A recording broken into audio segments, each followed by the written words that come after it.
MG യൂണിവേഴ്സിറ്റിയുടെ 2016 CRGയുടെ question paper നമ്മൾ സോൾവ് ചെയ്യായിരുന്നു. 7 കഴിഞ്ഞ് 8ാമത്തേതാണ് നമ്മൾ നിൽക്കുന്നത്. What is transferability of shares?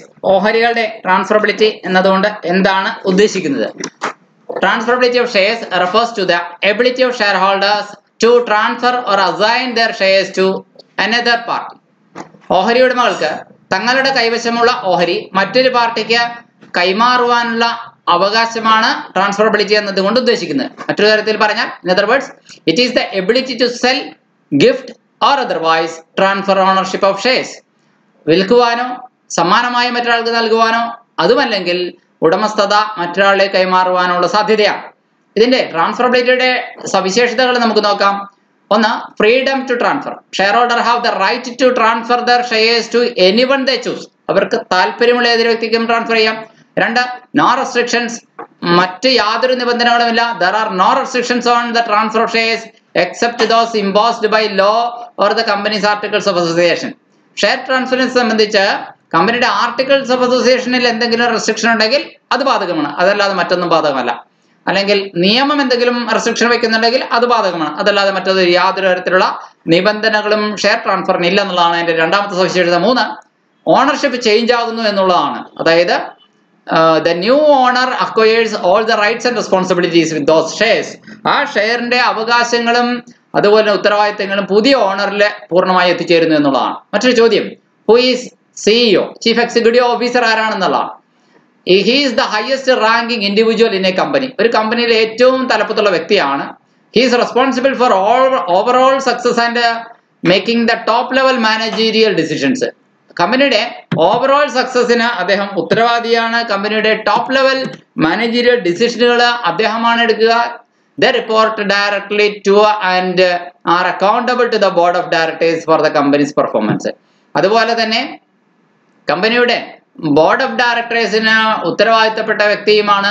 കമ്പനിയുടെ ഓവറോൾ പെർഫോമൻസിന് ഉത്തരവാദിത്തപ്പെട്ട വ്യക്തിയുമാണ് അദ്ദേഹം. റെസ്പോൺസിബിലിറ്റിയുടെ കാര്യത്തിൽ പറയുമ്പോൾ സിഇഒയുടെ റോള് എന്തൊക്കെയാണ്? 1, സ്ട്രാറ്റജിക് ലീഡർഷിപ്പാണ്. തന്ത്രപരമായ നേതൃത്വം അദ്ദേഹത്തിനുണ്ട് കമ്പനിയുടെ വിഷനും മിഷനും തീരുമാനിക്കുന്നതിൽ. 2, സ്റ്റേക്ക് ഹോൾഡർ റെപ്രസെന്റേഷനും കൂടിയാണ് അദ്ദേഹം എന്ന് പറയാം. അതായത് കമ്പനിയുടെ 2 തരം സ്റ്റേക്ക് ഹോൾഡേഴ്സ് ഉണ്ടല്ലോ, ഇന്റേണൽ സ്റ്റേക്ക് ഹോൾഡേഴ്സും എക്സ്റ്റേണൽ സ്റ്റേക്ക് ഹോൾഡേഴ്സും. അതായത് കമ്പനിക്ക് അകത്തുള്ള ആൾക്കാർ കമ്പനിയുടെ ഗുണം കാക്ഷിക്കുന്നവരുണ്ട്, കമ്പനിക്ക് പുറത്തുള്ളവരുണ്ട്, അവരും കമ്പനിയുടെ ഗുണം കാക്ഷിക്കുന്നവർ തന്നെയാണ്. ഉദാഹരണത്തിന് കമ്പനിക്ക് ലോൺ കൊടുത്തിരിക്കുന്ന ക്രെഡിറ്റേഴ്സ് കമ്പനിക്ക് പുറത്തുള്ളവരാണ്, പക്ഷേ കമ്പനിയുടെ ഗുണം കാക്ഷിക്കുന്നവരാണ്. കമ്പനിയിൽ നിന്ന് ടാക്സ് പിരിച്ചെടുക്കാൻ ആഗ്രഹിക്കുന്ന ടാക്സ് അതോറിറ്റീസ് കമ്പനിക്ക് പുറത്തുള്ളവരാണ്, പക്ഷേ കമ്പനിക്ക് ഗുണമുണ്ടാവട്ടെ എന്ന് തന്നെ ചിന്തിക്കുന്നവരാണ്. അങ്ങനെ ഇന്റേണൽ സ്റ്റേക്ക് ഹോൾഡേഴ്സിന് എക്സാമ്പിളാണ് കമ്പനിക്ക് അകത്തുള്ള ഷെയർ ഹോൾഡേഴ്സും മറ്റുമൊക്കെ. അപ്പൊ ഇവര് 2 കൂട്ടരെയും പ്രതിനിധീകരിക്കുന്ന ഒരു വ്യക്തി കൂടി ആവണം ഈ സിഇഒ എന്ന ഓഫീസർ. ഓപ്പറേഷണൽ ഓവർസൈറ്റ്, അതാണ് സൂപ്പർവൈസിങ് ഓവറോൾ ഫങ്ഷൻസ്. കമ്പനിയുടെ എത്ര ഡിവിഷൻ ഉണ്ടോ അവിടുത്തെ എല്ലാ ഫംഗ്ഷനെയും മേൽനോട്ടം വഹിക്കുന്ന വ്യക്തി കൂടിയാണ് സിഇഒ. മേജർ ബിസിനസ് ഡിസിഷൻസ് എല്ലാം സിഇഒ ആണ് എടുക്കുക. അതുപോലെ തന്നെ എക്സിക്യൂട്ടീവ് കൊളാബറേഷനുകൾ, അതായത് he's working closely with other executives, അതായത് ഫിനാൻഷ്യൽ എക്സിക്യൂട്ടീവ്സ്, ഓപ്പറേഷണൽ എക്സിക്യൂട്ടീവ്സ് എന്നിവരുടെ ഒപ്പം പ്രവർത്തിച്ച് കമ്പനിയുടെ കാര്യക്ഷമത മെച്ചപ്പെടുത്താൻ ശ്രമിക്കുന്നയാളാണ് സിഇഒ. നമ്മൾ 10ാമത്തെ ചോദ്യത്തിലേക്ക് പോവുകയാണ്. Explain the quorum of meeting. ഒരു കമ്പനി മീറ്റിംഗിന്റെ ക്വാറം എന്താണ്? ഒരു കമ്പനി മീറ്റിംഗിൽ എ ക്വാറം എന്ന് പറഞ്ഞാൽ എന്താണ്? A quorum refers to the minimum number of members required to be present at a meeting. ഒരു മീറ്റിംഗിന് സന്നിഹിതരായിരിക്കേണ്ട അംഗങ്ങളുടെ മിനിമം എണ്ണത്തെയാണ് നമ്മൾ ക്വാറം എന്ന് പറയുന്നത്. എങ്കിൽ മാത്രമാണ് ആ മീറ്റിംഗ് ലീഗലി ബൈൻഡിങ് ആവുകയുള്ളൂ, നിയമപരമായി അത് ആ മീറ്റിംഗിൽ എടുക്കുന്ന തീരുമാനം വാലിഡ് ആവുകയുള്ളൂ, ആ മീറ്റിംഗിന്റെ proceedings അംഗീകൃതമാവുകയുള്ളൂ.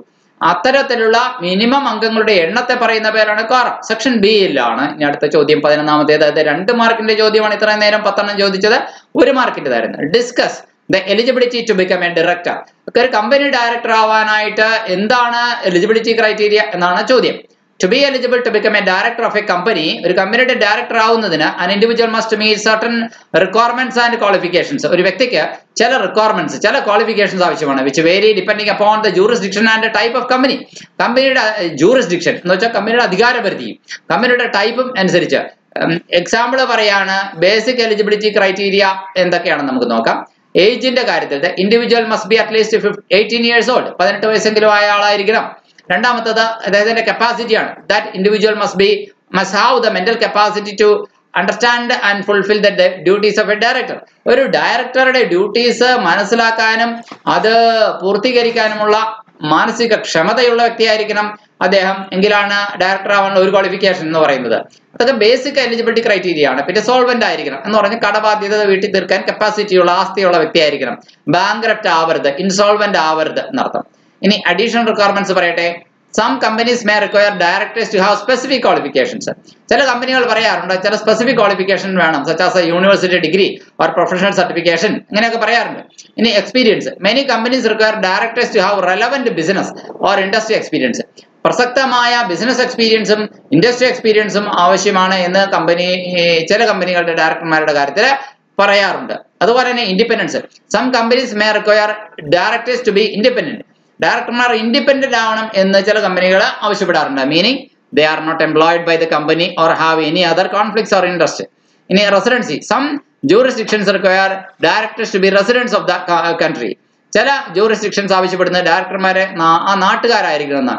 Or state, whether the company's or state, അല്ലെങ്കിൽ ആ രാഷ്ട്രത്തിലുള്ള ആൾക്കാരായിരിക്കണം.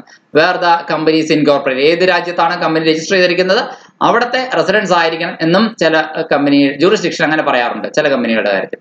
ഇനി മറ്റൊരു ചോദ്യമാണ്, 12ാമത്തെ ചോദ്യമാണ്, what is the impact of pre incorporation contract. അതായത് കമ്പനി പലപ്പോഴും മറ്റ് കമ്പനികളുമായിട്ടോ വ്യക്തികളുമായിട്ടോ രജിസ്ട്രേഷൻ, കമ്പനിയുടെ രജിസ്ട്രേഷൻ ഇൻകോർപ്പറേഷൻ എന്നാണ് പറയുന്നത്, രജിസ്ട്രേഷന് മുമ്പായിട്ട് ചിലപ്പോൾ കരാറുകൾ ഏർപ്പെടാറുണ്ട്. അത് എന്താണ് അതിന്റെ ഇമ്പാക്ട്? അങ്ങനെ ഏർപ്പെട്ടാൽ ആ കരാറിന് എന്ത് പ്രത്യേകതമാണ് ഉണ്ടാവുക? ഇതാണ് നമ്മുടെ ചോദ്യം.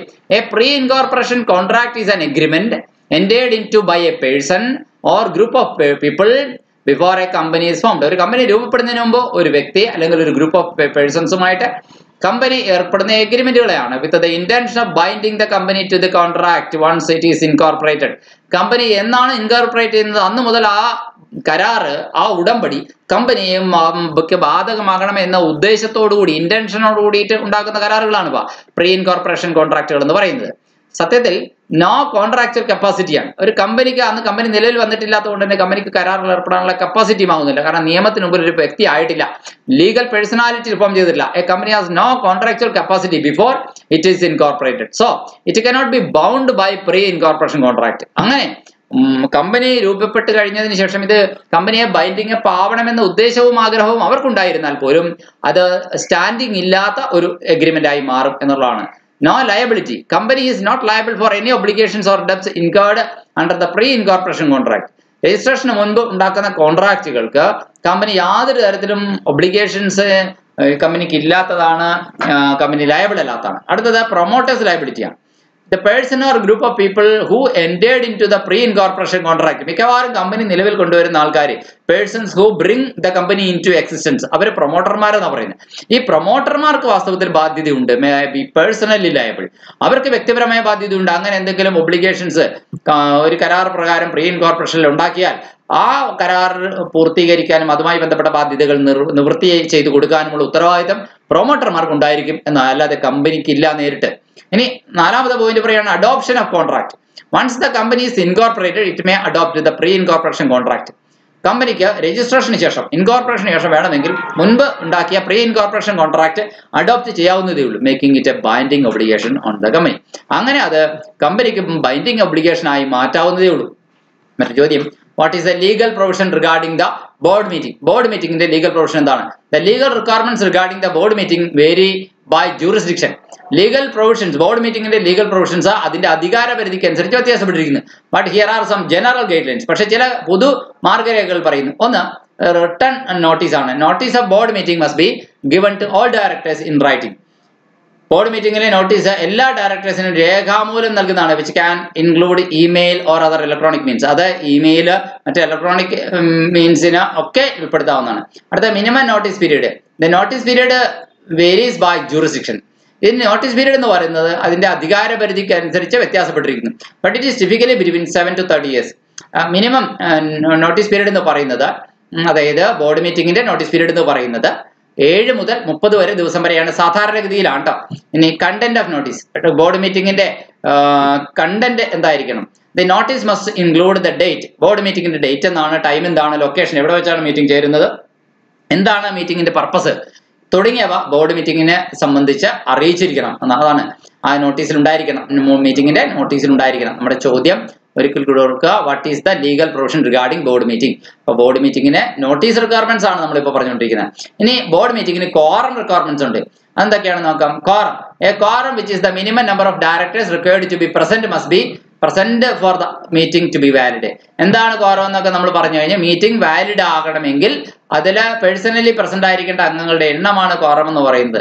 ഇനി ചെയർപേഴ്സനെ സംബന്ധിച്ച് meeting must be chaired by a director, usually the chairperson of the board. Director ബോർഡിന്റെ ചെയർപേഴ്സൺ ആയിരിക്കാം, ഡയറക്ടറായിട്ട് ചെയർമാനായിട്ട് മീറ്റിംഗിന്റെ ചെയർമാനായിട്ട് ഇരിക്കുക. അതും ഒരു റിക്വയർമെന്റ് ആണ്. പിന്നെ മിനിറ്റ്സ് ഉണ്ടായിരിക്കണം. Minutes of the meeting must be kept at and recorded. മീറ്റിംഗിന്റെ പ്രധാനപ്പെട്ട സംഭവങ്ങളുടെ രേഖപ്പെടുത്തലാണ് മിനിറ്റ്സ് എന്ന് പറയുന്നത്. ആ രേഖ തയ്യാറാക്കിയിരിക്കണം, എങ്കിൽ മാത്രമാണ് ആ മീറ്റിംഗിന്റെ വാലിഡിറ്റി ആകുന്നുള്ളൂ. ദെൻ വോട്ടിംഗ് റിക്വയർമെന്റ്, മീറ്റിംഗിൽ എന്തെങ്കിലും വോട്ടെടുപ്പ് നടക്കുകയാണെങ്കിൽ അതുമായി ബന്ധപ്പെട്ട മെജോറിറ്റി വോട്ടിനെ കുറിച്ച്. Decisions are typically made by majority vote. ഭൂരിപക്ഷ വോട്ട് അനുസരിച്ചാണ് പ്രധാനപ്പെട്ട തീരുമാനങ്ങൾ എടുക്കുക. Unless otherwise specified in the company's articles or bylaws. കമ്പനിയുടെ ആർട്ടിക്കിൾസിനും ബൈലോസിനും ഇത് വോട്ടെടുപ്പ് വേണ്ട എന്ന രീതിയിൽ എന്തെങ്കിലും പറയുന്നുണ്ടെങ്കിൽ അത് അനുസരിച്ച്, അല്ലെങ്കിൽ വോട്ടെടുപ്പ് വേണം. പ്രോക്സി വോട്ടിംഗ് ആണ്. Directors can appoint proxies to vote on their behalf. ഡയറക്ടർമാർക്ക് അവർക്ക് വേണ്ടി വോട്ട് ചെയ്യാൻ വേണ്ടി പ്രോക്സിമാരെ അപ്പോയിന്റ് ചെയ്യാവുന്നതാണ്. But this must be done in accordance with the company's articles or bylaws. പക്ഷെ അപ്പോഴും ഇതുമായി ബന്ധപ്പെട്ട് കമ്പനിയുടെ ആർട്ടിക്കിൾസും ബൈലോസും എന്ത് പറയുന്നു എന്നതിനനുസരിച്ച് വേണം അതും ചെയ്യാൻ. ഇനി ഡിസ്ക്ലോഷർ റിക്വയർമെന്റ്സ് ഉണ്ട് എന്ന് പറഞ്ഞാൽ വെളിപ്പെടുത്തേണ്ടുന്ന കാര്യങ്ങളാണ്. കോൺഫ്ലിക്ട് ഓഫ് ഇൻട്രസ്റ്റ്, അതായത് താല്പര്യങ്ങളുടെ സംഘർഷം എന്ന് വേണമെങ്കിൽ പറയാം. Directors must disclose any conflicts of interest and abstain from voting. അവർക്ക് വ്യക്തിപരമായ താല്പര്യമുള്ള എന്തെങ്കിലും, അവർക്ക് വ്യക്തിപരമായ ഷെയറുള്ള ഏതെങ്കിലും മേഖലയിലാണ് എന്തെങ്കിലും വോട്ടെടുപ്പ് നടക്കുന്നതെങ്കിൽ അവർ വോട്ടെടുപ്പിൽ നിന്ന് ഡയറക്ടർമാർ വിട്ടു നിൽക്കണം എന്നാണ് പറയുക. ഇനി റിലേറ്റിംഗ് പാർട്ടി ട്രാൻസാക്ഷൻസ്, അതുപോലെ പക്ഷപാതപരമായിട്ട് വരാതിരിക്കാനും. റിലേറ്റഡ് പാർട്ടി ട്രാൻസാക്ഷൻ എന്ന് വെച്ചാൽ directors must disclose any related party transaction. തങ്ങൾക്കുമായി ബന്ധമുള്ള, പേഴ്സണലി ബന്ധമുള്ള അല്ലെങ്കിൽ മറ്റേതെങ്കിലും തരത്തിൽ ബന്ധമുള്ള പാർട്ടികളുമായിട്ടുണ്ടാക്കുന്ന കരാറുകളിലൊക്കെ അവരത് വെളിപ്പെടുത്തണം എന്നുള്ളതാണ് ഇനി പറഞ്ഞു വരേണ്ടത്. Then frequency of meeting, board മീറ്റിംഗുമായി ബന്ധപ്പെട്ട് എത്ര ഇടവേളകളിൽ കൂടണമെന്നതാണ് frequency. Regular meetings, boards typically meet regularly. സാധാരണ ബോർഡ് മീറ്റിംഗ് നിരന്തരമായി കൂടാറുണ്ട്. ചിലപ്പോൾ കാൽ വർഷം എന്ന് പറഞ്ഞാൽ 3 മാസം കൂടുമ്പോൾ, അല്ലെങ്കിൽ ബൈ ആനുവലി എന്ന് വെച്ചാൽ 6 മാസം കൂടുമ്പോൾ ഒക്കെ ബോർഡ് മീറ്റിംഗ് നടക്കാറുണ്ട്. സ്പെഷ്യൽ മീറ്റിങ്ങുകളാണെങ്കിലോ, സ്പെഷ്യൽ മീറ്റിങ്ങുകൾ can be called to address specific issues or emergency. അടിയന്തര സന്ദർഭങ്ങൾ, പ്രത്യേക സന്ദർഭങ്ങൾ ചർച്ച ചെയ്യാൻ വേണ്ടി മാത്രം വിളിക്കുന്ന മീറ്റിംഗ് ആണ് ഇത്. പക്ഷേ സാധാരണ മീറ്റിംഗ്, ഓർഡിനറി മീറ്റിങ്ങുകളൊക്കെ 3 മാസം കൂടുമ്പോൾ 6 മാസം കൂടുമ്പോഴൊക്കെ വിളിച്ചു ചേർക്കാറുണ്ട്. ഇനി ജൂറിസ്ഡിക്ഷണൽ റിക്വയർമെന്റ്സ് ആണ്, അതായത് നിയമപരമായിട്ടുള്ള requirements. Comply the local laws, പ്രാദേശിക നിയമങ്ങൾ പാലിക്കപ്പെടണം. ഫയൽ മിനിറ്റ്സ് ആൻഡ് റെസൊല്യൂഷൻസ്, കമ്പനിയുടെ മിനിറ്റ്സും റെസൊല്യൂഷൻസും ഒക്കെ ഫയൽ ചെയ്യണം ബന്ധപ്പെട്ട അധികാരികൾക്ക് മുമ്പിൽ. ചുരുക്കി പറഞ്ഞു കഴിഞ്ഞാൽ ബോർഡ് മീറ്റിംഗിന്റെ ലീഗൽ റിക്വയർമെന്റ്സ് എന്ന് പറയുന്നത് notice, quorum, voting, disclosure, frequency of meeting, ഇത്രയും പോയിന്റുകളിൽ നമ്മൾ പറയാവുന്നതാണ്. വേറൊരു ചോദ്യം 14ാമത്തെ എങ്ങനെയാണ്, write short note on lifting the corporate wheel. Company ഒരു കോർപ്പറേറ്റ് തിരശ്ശീലയ്ക്കുള്ളിലാണ്, അതിന്റെ പിന്നിലുള്ള അണിയറ പ്രവർത്തകരൊക്കെ എപ്പോഴും കാണപ്പെടുക. എങ്കിലും ചിലപ്പോൾ ഒരു സംശയകരമായ ബിസിനസ് കമ്പനിക്കുള്ളിൽ നടക്കുന്നുണ്ടെന്ന് കോടതിക്ക് തോന്നുകയാണെങ്കിൽ കോർപ്പറേറ്റ് വീൽ അത് എടുത്ത് പൊക്കി മാറ്റി അതിന്റെ പിന്നാമ്പുറത്തുള്ള ആൾക്കാരെ വെളിപ്പെടുത്താനായിട്ട് കോടതിക്ക് കഴിയും എന്നുള്ളതാണ് ലിഫ്റ്റിംഗ് ദ കോർപ്പറേറ്റ് വീൽ എന്ന് പറഞ്ഞുകൊണ്ട് അർത്ഥാക്കുന്നത്. Lifting the corporate veil refers to the legal principle of disregarding the separate legal entity of the corporation. കമ്പനി ഒരു കോർപ്പറേഷൻ ആണല്ലോ, ആ കോർപ്പറേഷന്റെ പിന്നിലുള്ള ആ ലീഗൽ എൻറ്റിറ്റിയെ വേർതിരിക്കുന്നു. And holding its shareholders, directors or other individuals.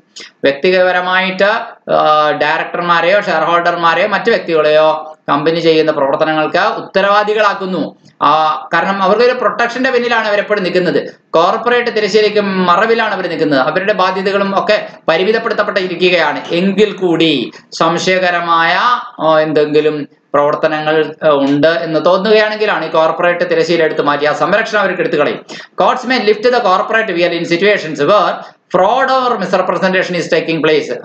അതായത് കമ്പനിയിലെ ഫ്രോഡലന്റ് ആയ മിസ്റെപ്രസെന്റേറ്റീവ് ആയ കാര്യങ്ങളാണ് ചെയ്യുന്നത് എന്ന് വന്ന് സംശയിക്കുകയാണെങ്കിൽ, ഏജൻസി ഓർ ആൾട്ടർ ഈഗോ, അല്ലെങ്കിൽ ഏജൻസി അല്ലെങ്കിൽ ആൾട്ടർ ഈഗോ ആയിട്ട് കമ്പനി പ്രവർത്തിക്കുന്നുണ്ട് എന്ന്. Company is merely an agent or alter ego of its shareholders or directors. ചില ഡയറക്ടർമാരുടെ ഷെയർ ഹോൾഡറുടെ വ്യക്തി താല്പര്യം സംരക്ഷിക്കാനുള്ള ഒരു മറ മാത്രമാണ് കമ്പനി എന്ന് സംശയിക്കപ്പെടുന്ന സാഹചര്യത്തിലും ഈ കോർപ്പറേറ്റ് വില എടുത്തു മാറ്റാറുണ്ട്. ദെൻ അണ്ടർ ക്യാപിറ്റലൈസേഷൻ എന്ന് പറഞ്ഞാൽ കമ്പനിക്ക് വേണ്ടത്ര മൂലധനം പിരിച്ചെടുക്കാൻ കഴിയാത്ത സാഹചര്യത്തിലാണ് അണ്ടർ ക്യാപിറ്റലൈസേഷൻ എന്ന് പറയുന്നത്. ആൻഡ് ഇറ്റ്സ് അപ്പോൾ the company is under capitalized and its shareholders or directors have failed to maintain a clear distinction between personal and corporate assets. Personal assets, corporate assets